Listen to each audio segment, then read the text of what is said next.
2021년 9월 26일 창조절 넷째 주일입니다. 이제 각자의 자리에서 몸과 마음을 정죄하시고 주님 앞에 진실하게 예배드립니다. 찬송가 29장 성도여 다 함께 1절, 2절, 3절을 찬송하겠습니다.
하나님은 회개하는 마음으로 나오는 사람들을 물리치지 않으십니다. 이제 우리들의 죄를 뉘우치고 고백합시다.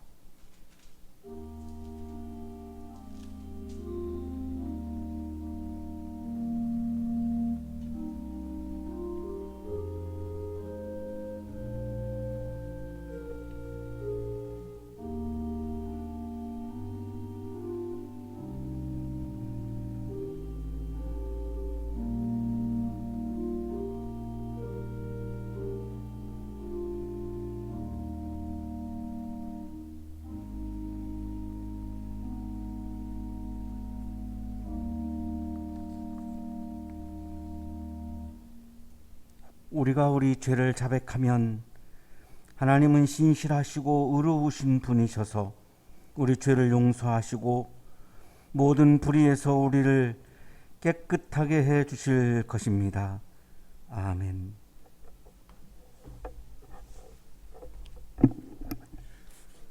찬송가 366장 어두운 내 눈 밝히사 1절, 2절, 3절을 다 함께 찬송하겠습니다.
다 함께 기도드리겠습니다.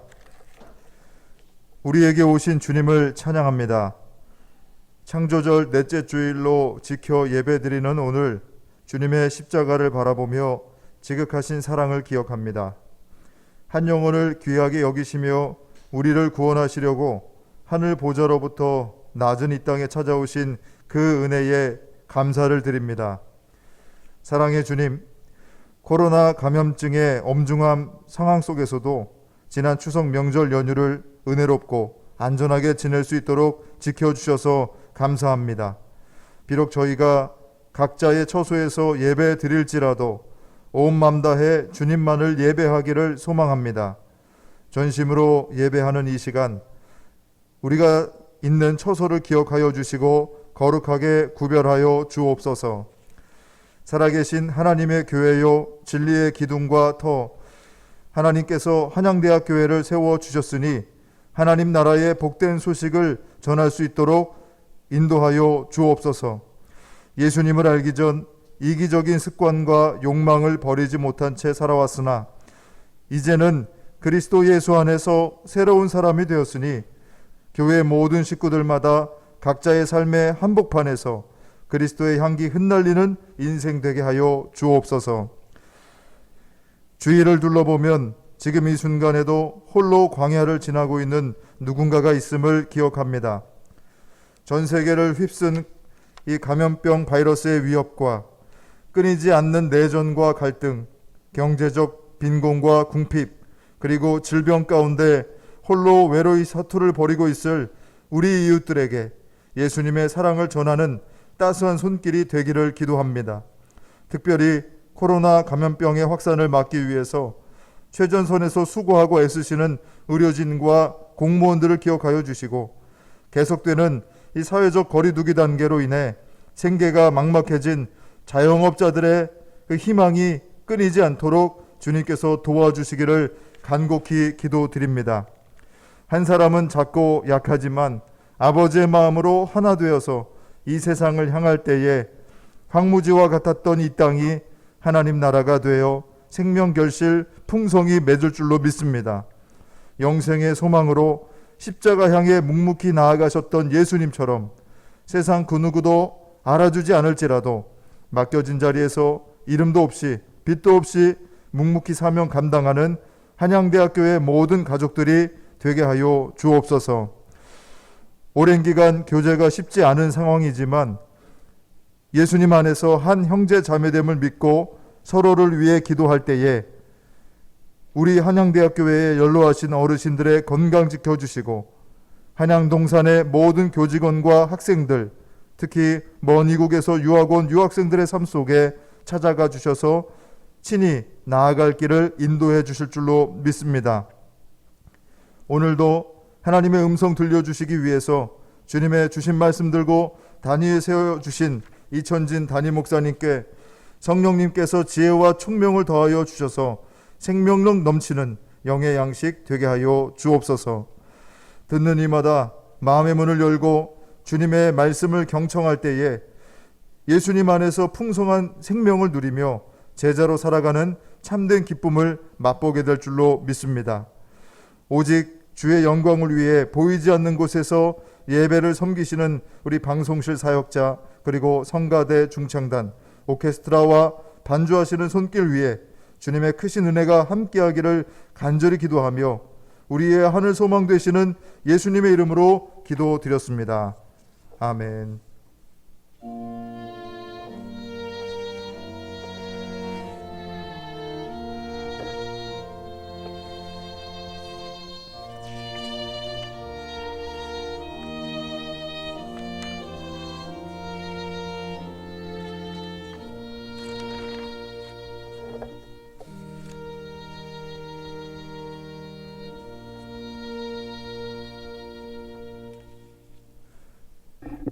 오늘 우리에게 주신 하나님의 말씀을 받들어 읽겠습니다. 구약 성경 민수기 11장 4절에서 6절, 10절에서 16절, 24절에서 29절의 말씀입니다.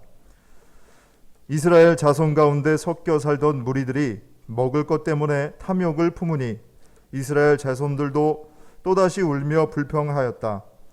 누가 우리에게 고기를 먹여줄까?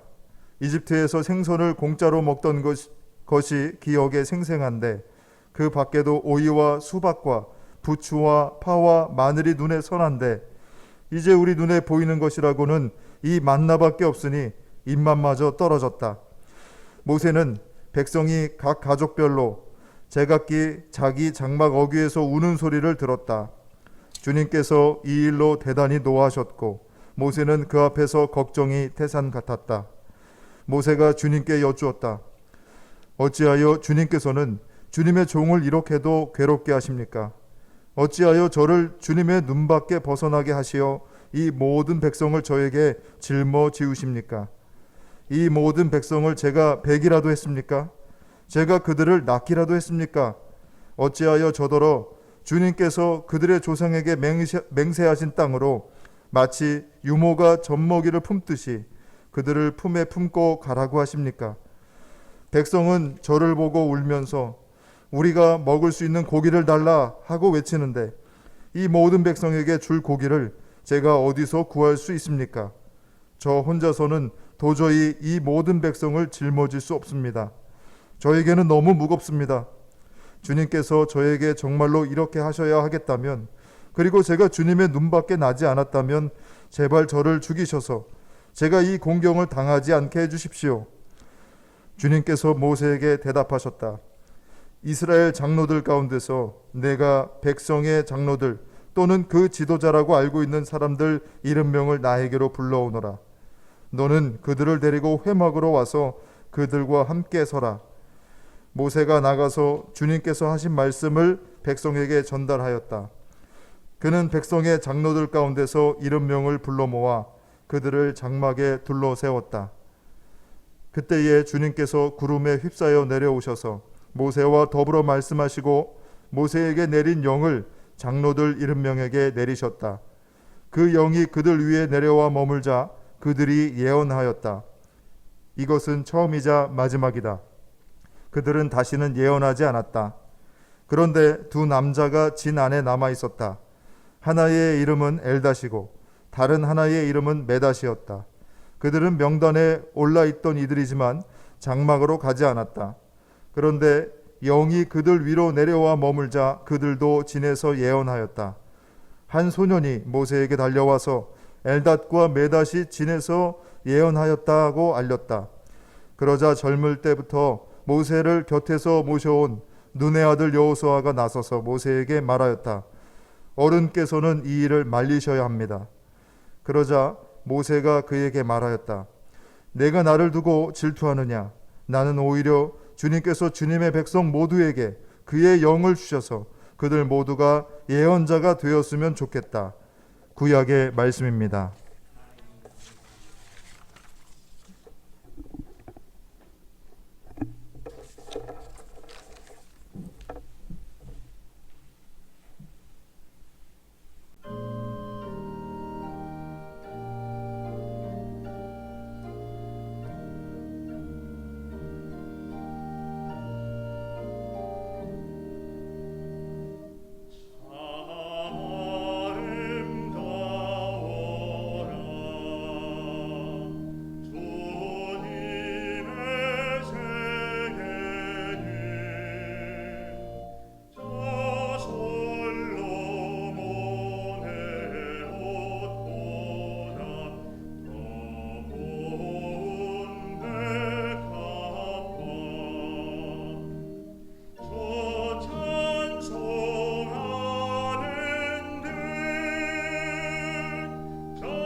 한돌림이 작사 작곡을 하고 한영애님이 부른 노래 조율이라고 하는 노래입니다.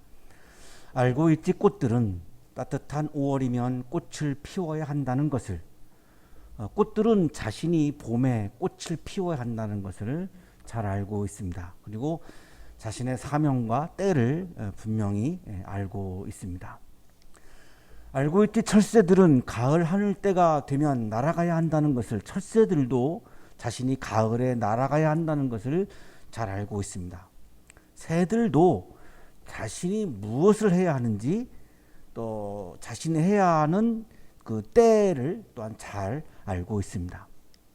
문제, 무엇이 문제인가? 가는 곳 모르면서 그저 달리고만 있었던 거야. 문제는 내가 열심히 달려가고 있는데 무엇을 향해서 달려가고 있는지, 왜 달려가고 있는지 모르는 채로 달려가고 있는 것입니다.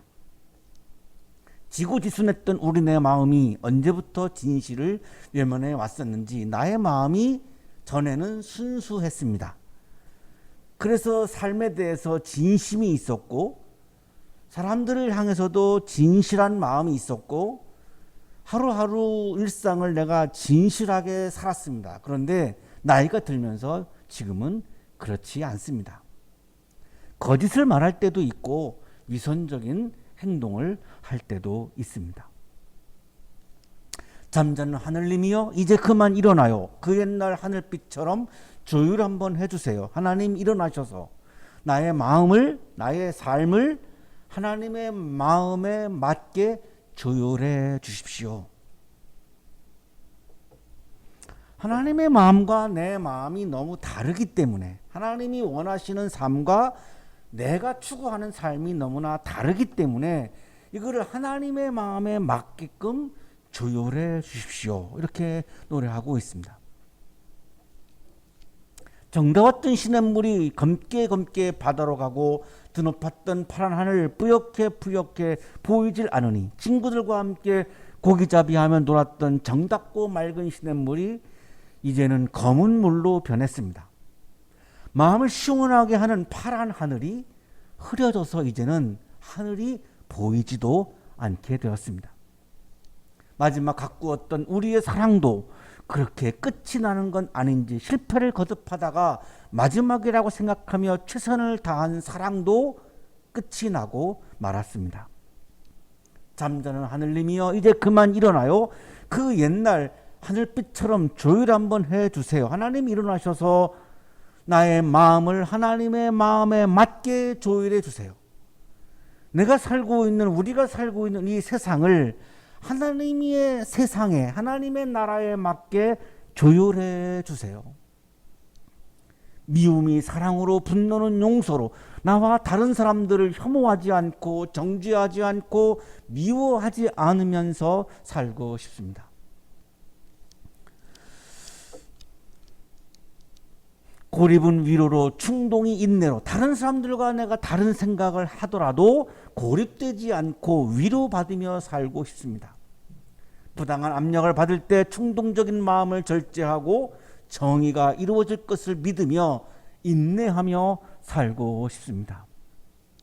모두 함께 손 잡는다면 주변인으로 살아가는 외로운 사람들, 소수자들, 약자들과 손 잡으며 따뜻한 마음을 나누는 삶을 살고 싶습니다.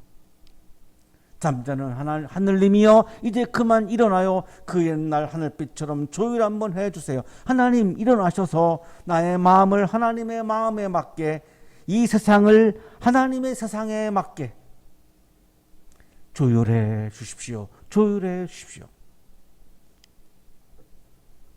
오늘의 성서일과 민수기는, 민수기 백성들의 숫자 이런 뜻이죠. 인구조사에서 온 말입니다. 영어로는 넘버스인데요.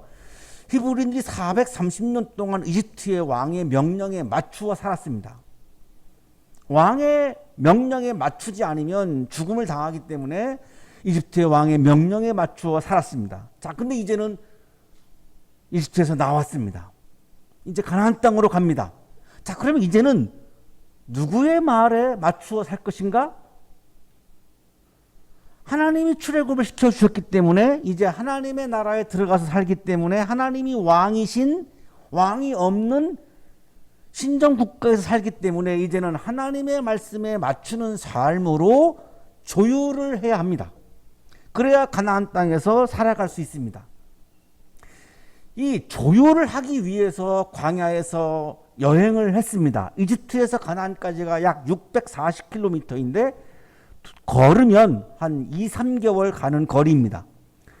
2, 3개월 걸리는 거리를 조율을 위해서 무려 40년 동안 광야에서 행진과 행군을 했습니다. 조율 여행이었던 것입니다. 40년 동안 행진하고 행군을 하면서 계속해서 내 마음을 하나님의 마음에 맞게, 나의 삶을 하나님이 원하시는 삶에 맞게, 이 나라를 하나님의 나라에 맞게끔 계속해서 조율하면서 걷고 또 걸어갔던 겁니다. 무려 40년 동안. 그렇게 하지 아니하면 430년 동안 노예를 살면서 이집트 왕에게 맞추었던 삶을 또 살아갈 수밖에 없기 때문에 치열하게 처절하게 조율을 하는 여행이었던 것이죠. 클레먼트 신학대학원의 큰일임 교수는 구약성서학자인데, 구약성서학자 중에 가장 위대한 학자를 꼽으라 한다면 폰 나트라고 하는 분인데, 이 폰 나트라고 하는 분의 제자입니다. 얼마 전에 교통사고로 세상을 떠나셨는데요. 이 큰일임 교수가 이 오경의 구조라고, 오경의 구성이라고 하는 책에서 출애굽기, 레위기, 민수기, 신명기의 성서는 시내산과 모압을 중심으로 읽어야 한다라고 주장한 사람입니다. 굉장히 읽어보면 일리가 있습니다. 지도를 보시면 지금 이집트를 떠났죠. 그래서 아래로 쭉 내려오시면 가운데쯤에 시내산이 있죠. 시내산까지 온 겁니다. 이 이집트에서 시내산까지가 한 텀입니다. 그리고 시내산에서 십계명을 받고 다시 출발하죠. 위쪽으로 쭉 올라가시면 모압이 나옵니다. 시내산에서 모압까지 간 것이 두 번째 텀입니다. 그리고 모압에서 이제 가나안 땅으로 들어가는 겁니다. 출애굽기, 레위기, 민수기, 신명기를 이 구조에 따라서 나누어서 읽어야 성서를 우리가 분명하게 읽을 수 있다라고 하는 주장인데요. 출애굽기, 레위기, 민수기 1장부터 10장 10절까지가 시내산에서 모압까지 말씀, 이집트에서 시내산까지의 말씀입니다. 그리고 민수기 10장 11절부터 신명기 34장까지가 시내산에서 모압까지의 말씀입니다. 이렇게 구분을 해서 읽으라는 거죠. 그런데 다시 또 민수기를 구분해 보면 민수기 1장부터 10장 10절까지가 전반부인데 여기는 여행 준비를 하는 과정의 말씀이 기록되어 있습니다. 그리고 10장 10절부터 36장 13절까지 후반부는 히브리인들이 시내산에서 모압으로 여행을 실행하는 장면이 나오고 있습니다. 앞부분은 준비고 뒷부분은 실행을 옮긴 거죠. 여행의 실행을 옮긴 겁니다. 여행을 하려니까 60만 명이 여행을 하려니까 인구 조사를 해야 되죠. 이 인구 조사가 바로 민수기입니다. 민수기, 백성들의 숫자를 기록해 놨다라고 하는 거죠. 그래서 그 60만 명의 대열을 쫙 만들어 가지고 군인들이 행군하는 것처럼 당당하게 행군을 했던 것입니다. 자, 그런데 이 후반부에 와서 실제로 여행을 하면서 실패와 좌절을 경험합니다. 관광, 출장, 순례가 아니었죠. 유랑이나 방랑도 아니었습니다. 행진과 행군이 동반된 이주 여행이었죠. 나라 전체 모든 국민이 이민을 가는, 이주를 하는 그런 이주 여행이었는데 구약성서학자 망대일 교수는 이 여행을 영적인 여행이라고 부릅니다. 인용하겠습니다. 토머스 만의 말대로 약속의 땅으로 가는 길은 단순히 지평선을 따라가는 여행으로 그치지 않는다. 그것은 영적인 여행이다. 하나님의 뜻을 이루고자 나를 쳐서 부인하고 토라에 이르는 길을 찾아 나서는 여행이다. 왜 영적인 여행이냐면 여행을 그냥 한 게 아니라 여행을 하는 이유가, 여행을 하는 목적이 토라라고 하는 하나님의 말씀에 맞추도록 조율하기 위해서 했던 여행이기 때문에 이 여행을 영적 여행이라고 부르고 있는 거죠. 히브리인들이 토라 5경입니다. 창세기, 출애굽기, 레위기, 민수기, 신명기 이걸 토라라고 부르는데요. 율법이라고도 부르고요. 5경이라고도 부르는데 이게 히브리인들에게 주어진 하나님의 말씀이죠. 이 하나님의 말씀과 하나님의 뜻에 맞추어 살도록 조율을 하기 위한 여행이었기 때문에 영적인 여행이라고 부르는 거죠. 우리가 신앙인으로 산다라고 하는 게 어떤 의미가 있는 거죠? 여행이죠. 여행을 하다가 언젠가는 이제 여행이 끝나고 우리가 이 세상에서 삶을 마치게 되는데, 신앙인으로 산다라고 하는 것은 하나님의 뜻에 맞게끔, 하나님의 말씀에 맞게끔 나의 삶을 조율하는 여행이 우리들의 신앙인이 걸어가는 인생의 여행인 거죠. 하나님의 뜻과 하나님의 말씀에 맞추려고 하는 마음이 없다면 내가 신앙인으로 살아가는 삶이 아닌 거죠. 그냥 자연인으로 살아가는 거죠. 오늘의 성서일과 민수기 11장은 후반부죠. 실제로 여행을 실천하는 장면이에요. 그래서 시내산에서 모압으로 여행을 하면서 바란 광야에서 일어난 사건인데, 아주 처음에 10장 11절부터 이제 실행을 옮겼는데 당당하게 행군을 합니다. 군인들이 행진을 하는 그런 풍경이에요. 엄청나게 당당하게 행진을 합니다. 자, 그런데 그렇게 당당하게 행진하던 히브리인들이 실패를 경험합니다. 이 실패의 원인을 민수기는 불평과 원망이라고 말씀합니다. 히브리인들이 리더인 모세를 향해서 불평하기 시작했습니다. 그것이 바로 오늘 11장 4절입니다. 이스라엘 자손 가운데 섞여 살던 무리들이 먹을 것 때문에 탐욕을 품으니 이스라엘 자손들도 또다시 울며 불평하였다. 누가 우리에게 고기를 먹여줄까? 이스라엘 백성들이 만나와 메추라기를 하나님이 하늘에서 내려주셨는데도 불구하고 그거는 이제 맛이 없다는 거죠. 고기를 먹고 싶다는 겁니다. 그래서 리더인 모세에게 불평을 하기 시작합니다. 이 불평이 어디에서 왔다고 말씀하고 있냐면 탐욕이라고 말씀하고 있죠. 대부분의 불평은 탐욕에서 오고 있다고 지금 4절이 말씀하고 있습니다. 왜? 먹을 게 없던 게 아니거든요. 만나와 메추라기가 있었거든요. 자, 그 불평을 하면서 히브리인들이 이집트에서 생선을 먹던 것을 기억하고요. 오이, 수박, 부추, 파와 마늘을 먹었던 것을 떠올립니다. 이제 우리 눈에 보이는 것이라고는 이 만나밖에 없으니 입맛마저 떨어졌다. 기적적으로 하늘에서 만나와 메추라기가 내려와서 배를 채웠는데 그 감동과 은혜와 감사가 다 사라져 버린 거죠. 자, 이때 불평하는 이 사람들 앞에서 모세가 하나님의 진노를 걱정하기 시작합니다. 이렇게 하나님이 출애굽을 시켜줬고 자유를 주셨고 해방을 시켜주셨고 만나와 메추라기를 주셨고 바위에서 터져나오는 물을 주셨는데 이렇게 불평한다면 하나님이 진노할 텐데 이걸 이제 염려하기 시작하는 거죠.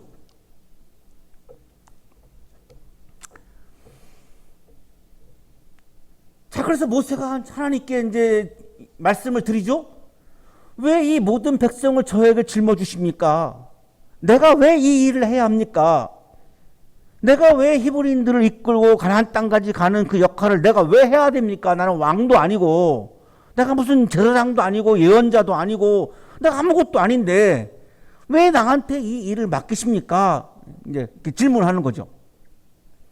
그들을 품에 품고 가라고 하십니까? 이렇게 은혜를 모르는 하나님께 감사하지 않는 이 배은망덕한 이런 사람들을 나보고 품고 가라고 하시는 겁니까? 고기를 달라는데 제가 어디에서 고기를 구할 수 있습니까? 저는 그럴 능력이 저한테 없습니다. 그러니 나는 좋은 지도자가 아닙니다. 나는 좋은 리더가 아닙니다. 이 사명과 이 역할, 이 일은 나에게 너무 무거운 일입니다. 제발 저를 죽이셔서 이 곤경을 당하지 않게 해주십시오. 자, 모세가 드디어 하나님 앞에 차라리 나를 죽여주십시오라고까지 이야기하죠. 너무나 고통스러웠던 거죠. 정말 목숨을 걸고 이집트 왕과 대결해서 히브리인들을 이끌어냈고 지금 60만 명을 이끌고 지금 가나안 땅을 향해서 가고 있는데, 아니 사람들로부터 감사를 받지 못할 망정 이런 불평과 원망을 듣는 상황에서 모세는 지금 차라리 내가 죽는 게 더 낫겠습니다 라고 지금 얼마나 힘들었으면 지금 그렇게 얘기하고 있는 거죠. 이때 하나님이 모세에게 대답합니다. 자, 지도자 70명을 나에게 데리고 와라. 여기 16절에 장로라고 되어 있는데요. 제가 일부러 지도자라고 해석을 하고 있습니다. 그 이유는 현재 교회의 직분의 장로와 여기 장로는 완전히 다른 개념이어서, 그냥 장로라 그러면 현재 교회 직분으로 있는 장로를 여러분이 떠올리실 것 같아서 오해를 하실 것 같아서 제가 그냥 바꿉니다. 지도자 70명, 70명을 좀 나에게 데리고 와라 이렇게 말씀하신 거죠. 그래서 모세가 70명을 뽑아가지고 지도자 70명을 뽑아가지고 이제 하나님 앞에 데리고 온 거죠. 25절이 매우 중요한 본문인데요. 그때에 주님께서 구름에 휩싸여 내려오셔서 모세와 더불어 말씀하시고 모세에게 내린 영을 장로들 70명에게 내리셨다. 하나님의 영을 그 70명의 리더들에게 내려주셨어요. 그랬더니 그 영이 그들 위에 내려와 머물자 그들이 예언하였다. 그 영을 받고 나서 70명의 리더들이 예언하기 시작했습니다. 자, 이 예언은 히브리어로 네부아인데요. 영어로 하면은 프라피시, 그러니까 선포했다라는 의미예요. 우리나라에서는 이게 이제 미신이 있다 보니까 예언 그러면 점집에 가서 앞니를 미리 점치는 것을 자꾸 떠올리는데, 성서에서 말씀하고 있는 단어 여기 예언은 앞니를 점친다라고 하는 단어가 아니라 하나님의 말씀을 특정인에게 맡겨서 전달한다라고 하는 의미입니다. 망대일 교수가 예언을 이렇게 정의했습니다. 예언이란 맡겨주신 말씀의 선포이다, 즉 신탁이다. 그것을 쉬운 말로 하면 설교라는 뜻도 된다. 제가 지금 하고 있는 이 설교가 예언과 같은 말입니다. 제가 지금 앞니를 점치고 있는 게 아니죠. 하나님의 말씀을 지금 전하고 있는 거죠. 그래서 지금 PPT에 지금 성서 본문이 지금 쭉 뜨고 있죠. 하나도 안 빠지고. 왜? 하나님의 말씀을 전하는 거지, 이천진의 주장, 이천진의 의견, 이천진의 생각을 주장하고 있는 것이 아니기 때문에 본문을 쭉 따라가면서 지금 말씀을 드리고 있습니다. 이게 바로 예언이라는 거예요. 이게 바로 네부아라고 하는 의미예요. 하나님의 영을 모신 70명이 예언했어요. 하나님의 말씀을 이야기했어요. 내 말을 이야기한 것이 아니라 하나님의 마음이 담겨있는 하나님의 말씀을 이야기한 거죠. 그 하나님의 말씀을 이야기하게 한 게 뭐죠? 영이죠. 하나님의 영이 내려와서 예언했으니까요. 이 영은 히브리어 성서의 루아흐인데요, 헬라어로 푸뉴마, 영어로 스피릿이에요. 창세기 1장 2절에 이 영이 나와요. 땅이 혼돈하고 공허하며 어둠이 깊음 위에 있고 하나님의 영은 물 위에 움직이고 계셨다. 자, 그렇다면 하나님은 영이시죠. 영은 하나님에게 속한 거죠. 영이신 하나님이 사람을 창조했습니다. 영은 하나님에게 속한 거지 사람에게 속한 게 아니죠. 하나님이 영이십니다. 이 영이신 하나님이 사람을 창조했죠. 창세기 2장 7절입니다. 주 하나님의 땅의 흙으로 사람을 지으시고 그의 코에 생명의 기운을 불어넣으시니 사람이 생명체가 되었다. 여기 생명체가 히브리어 성서의 네페시이고 헬라어로 푸시케, 영어로는 소울, 혼입니다. 인간은 혼으로 지음받은 거지 영으로 지음받은 게 아니고 영이신 하나님이 혼인 사람을 창조하신 거죠. 그래서 어떤 그리스도인들 중에 나는 내가 나의 영이 훌륭하다라고 이렇게 말씀하시는 분들이 계시는데, 영은 나의 영이 아니고요, 하나님의 영입니다. 나의 영은 존재하지 않습니다. 자, 그렇기 때문에 하나님께서 특정한 사람들에게 영을 주시죠. 족장 요셉에게 하나님의 영을 주십니다. 왜? 인간은 혼이지 영이 아니기 때문에 하나님의 영을 주신 거죠. 창세기 41장 38절입니다. 바로가 신하들에게 말하였다. 하나님의 영이 함께하는 사람을 이 사람 말고 어디에서 또 찾을 수 있겠느냐? 모든 사람이 영을 갖고 있는 게 아니기 때문에 하나님이 요셉에게 하나님의 영을 주셨다라고 지금 말씀하고 있죠. 사사에게도 하나님의 영을 주시죠. 사사기 3장 10절입니다. 주님의 영이 그에게 내리니 온니엘은 이스라엘의 사사가 되어 전쟁터에 싸우러 나갔다. 하나님의 영이 온니엘에게 내려서 사사가 된 거죠.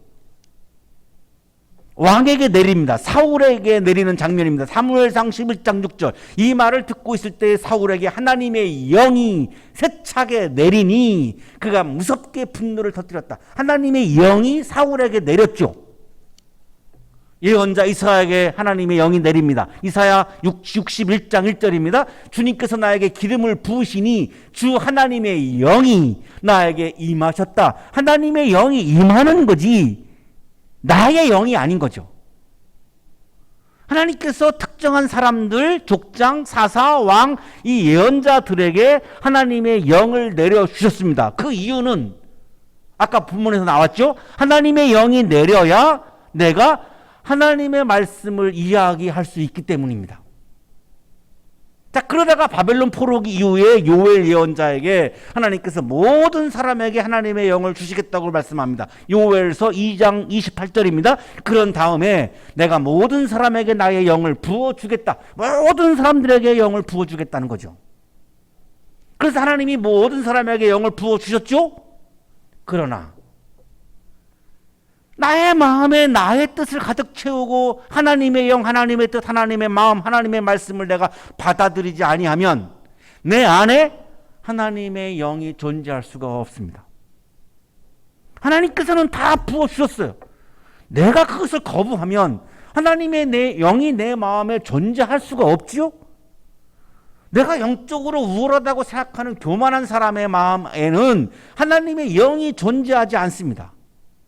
나의 마음에 하나님의 영을 모실 때에, 나의 마음에 하나님의 영을 가득 채울 때에, 하나님의 영을 내가 받아들일 때에 하나님의 마음과 뜻을 이야기하고 실천하게 되는 거죠. 어떤 한 사람이 하나님의 영이 충만한가 아닌가를 검증하는 방법은 그분이 하나님의 마음을 이야기하는가 자신의 주장을 하는가를 보면 됩니다.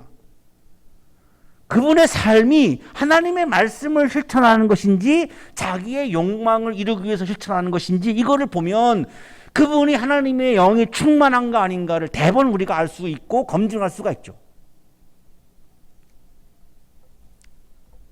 자, 그런데 두 남자가 진 안에 남아 있었는데 엘닷과 메닷이라고 하는 사람인데 이들에게 영이 내려와요. 그러니까 이들도 하나님의 말씀을 선포하고 이야기합니다. 예언했죠. 한 소년이 모세에게 달려와가지고 엘닷과 메댓이 하나님의 말씀을 선포한다라고 이야기를 해요. 그러니까 여호수아가 걱정을 해요. 어른께서는 이 일을 말리셔야 합니다. 이거를 모세가 독점해야지 모세의 리더십이 이게 확고해지는데 이걸 이 사람 저 사람 다 해버리면 그러면 모세가 가지고 있는 리더십이 흔들리지 않겠습니까? 다른 사람들이 하나님의 말씀을 이야기하지 못하도록 어른이 모세가 독점해야 됩니다. 이렇게 이야기한 거죠. 이때 모세의 대답입니다. 내가 나를 두고 질투하느냐? 나는 오히려 주님께서 주님의 백성 모두에게 그의 영을 주셔서 모든 사람에게 그의 영을 주셔서 그들 모두가 예언자가 되었으면 좋겠다. 모든 사람이 다 하나님의 영을 받아들여서 내 주장이 아니라 하나님의 말씀을 이야기하고 내 욕망을 이루기 위한 삶이 아니라 하나님의 말씀을 일상 속에서 실천해 가는 그런 사람들로 살았으면 좋겠다. 이렇게 말씀한 거죠. 자, 어떤 분들은 하나님의 영이라고 하는 것을 내가 독점해서 그것을 내가 어떤 영적인 권위를 내가 가지고 그걸 가지고 내가 다른 사람들을 이렇게 지배하기를 원하는 분들이 계시는데, 민수기 11장을 읽어보시면 하나님의 원하시는 것은 그것이 아님을 말씀하고 있습니다. 하나님이 원하시는 것은 특정한 사람들이 하나님의 영을 독점하는 것이 아닙니다.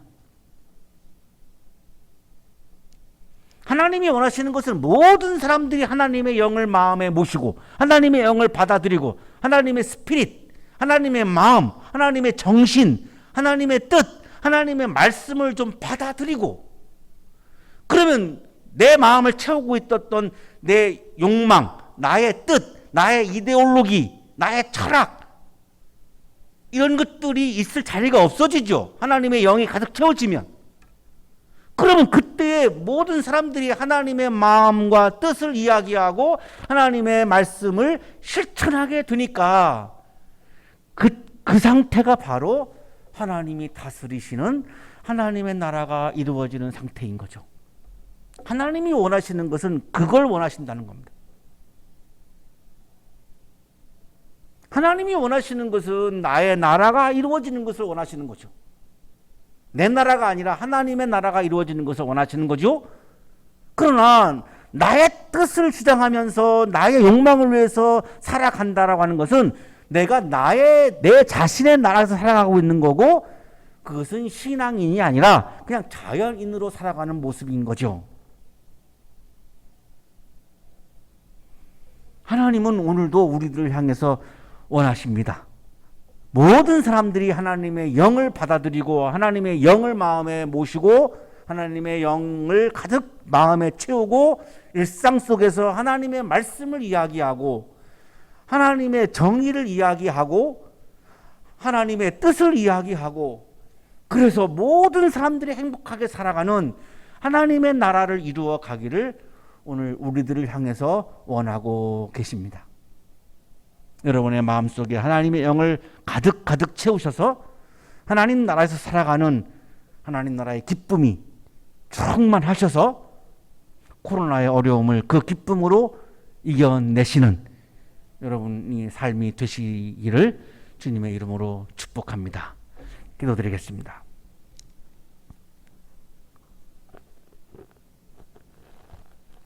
거룩하신 주님, 노력을 하고 또 노력을 하지만 여전히 나의 마음속에 나 자신만을 위한 이기적인 마음, 나의 뜻을 오늘도 가득 채우고 살고 있음을 고백합니다. 나의 이익을 위해서 다른 사람들에게 피해를 주기도 하고 상처와 아픔을 주기도 하며 살아가고 있음을 고백합니다. 주님, 돌이켜서 내 마음에 하나님의 영을 가득 채우게 하여 주옵소서. 그래서 주님의 말씀을 이야기하고 주님의 뜻을 이야기하고 주님의 마음을 이야기하며 주님의 말씀을 하나하나 성실하게 삶 속에서 일상 속에서 실천하며 살아가는 하나님 나라의 백성으로 살아가게 하여 주옵소서. 하나님 나라의 기쁨이 저의 마음에 가득 채워져서 세상에서 경험하는 모든 상처와 어려움과 아픔들을 이겨내며 살게 하여 주옵소서. 예수 그리스도 이름으로 기도하옵나이다. 아멘.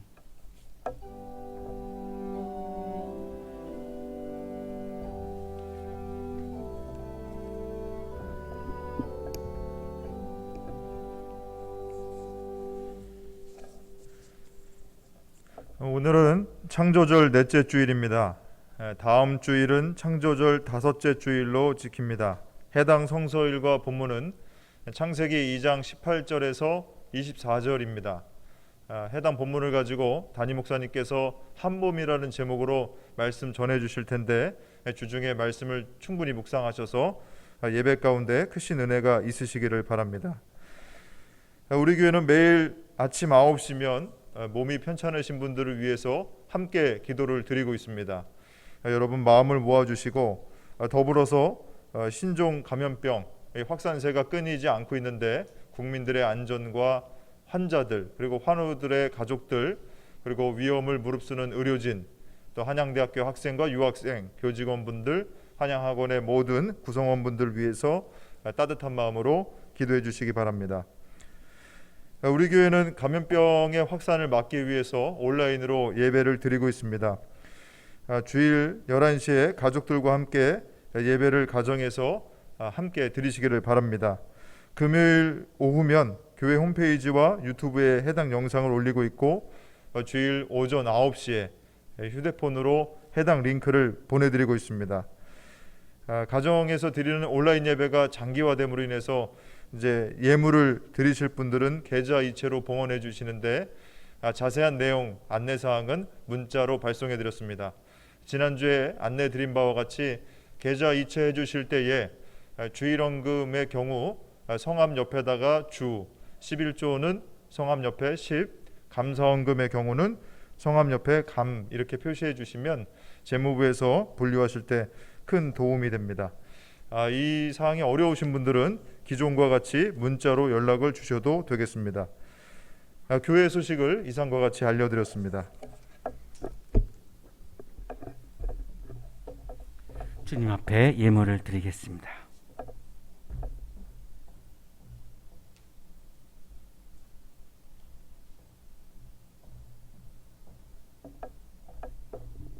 거룩하신 주님, 오늘 우리들의 마음속에 하나님의 영을 부어 주셔서 감사합니다. 또는 우리에게 하나님의 영을 받아들이는 믿음을 주셔서 감사합니다. 내 안에 충만하게 계시는 하나님의 영을 따라 이야기하고 또한 삶을 살아가게 해 주시니 감사합니다.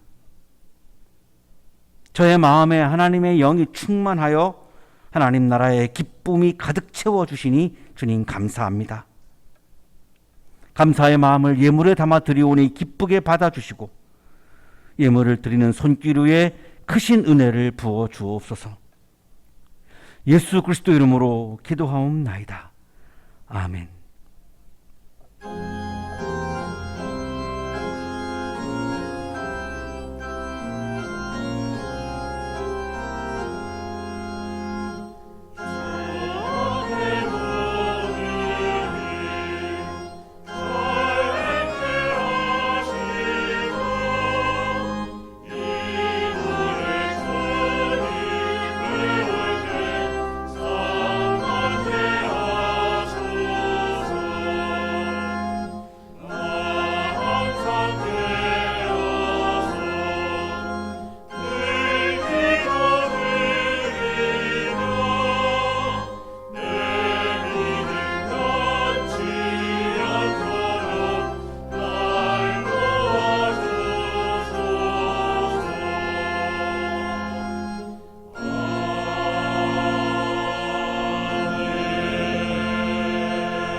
이제는 우리에게 하나밖에 없는 생명까지도 아낌없이 사랑으로 나누어 주시는 예수 그리스도의 은혜와 오늘도 우리에게 말씀을 주시는 하나님의 사랑하심과 오늘도 우리에게 생명의 기운을 주시는 성령의 역사하심이 하나님께서 부어주시는 하나님의 영을 우리의 마음에 가득가득 채우고 기쁜 마음으로 세상을 향하여 힘차게 나아가는 우리 모든 한양 가족들의 삶 속에 지금부터 영원토록 함께 하시기를 간절히 축원하옵나이다.